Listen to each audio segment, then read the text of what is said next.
Happy Monday! Welcome to Chats with Chase. Here's your next tip. Quite often, people run into performance issues when using SOLIDWORKS, especially when dealing with large assemblies or complex parts. This week, I want to focus on a few options and techniques for getting the most out of your program.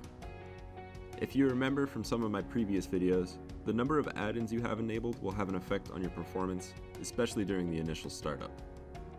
I also addressed a possible cause of large file sizes due to a document property, which could also slow down your machine. I'll address several more options and settings this week, but today let's just take a look at the view settings in your heads-up toolbar. Each one of these might make the display a bit more attractive, but they'll also have an effect on performance.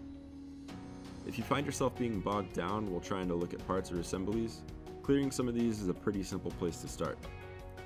You won't notice a huge difference in smaller assemblies like this, but when the parts get really complex or the assemblies get rather large, you can definitely notice a difference.